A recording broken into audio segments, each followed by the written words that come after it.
So Willie Green just got fired, and it had me thinking about another coach that I have admitted is probably on the hot seat.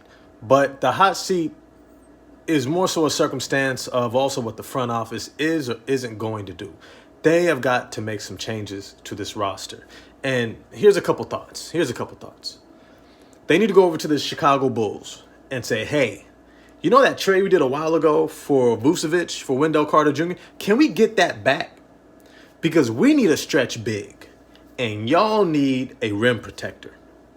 Can we get that back? The reality is the Orlando Magic need to shoot more threes. They need to actually move the ball more. They need more connector pieces. They also need more speed to increase the tempo of the game. And I know Vucevic doesn't add to that, but his passing and playmaking does. The reality is it would be great for them to find a point guard who can run that show. The reality is also that there's not a lot of high-end point guards available in the NBA. That's just a fact of the matter. Most teams have mediocre at best point guards who probably shouldn't be starting if you're anticipating trying to make a playoff run. But you can only deal with what you got. I like Anthony Black as a prospect. If you've seen some of my videos or comments that I made about him, I think he's a great prospect. But he's built for an up-tempo team. And a move that they may have to think about making is trade Anthony Black over to Washington and go get C.J. McCollum.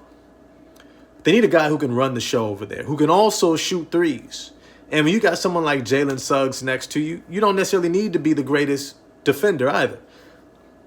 Now, those are just a couple of the thoughts that I've had, but another one is, why isn't Paolo Banchero playing center more?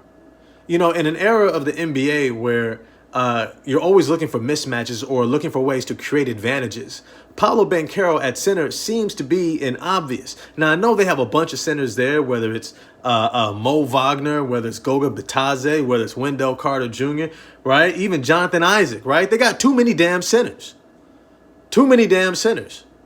Because Paolo at center is probably one of the greatest mismatches you could create. But I'll tell you right now, head coach Mobley, you better figure it out quick. Because as you see, it's head rolling season. For those teams that are underperforming due to the expectations that are created either through the front office or just through media, heads are going to start rolling at this point of the season. The first one just fell. Mobley, I hope you can make a move or do what you got to do, because I think you're a damn good coach. But the situation you're in, it's going to demand you do something drastic. Just saying.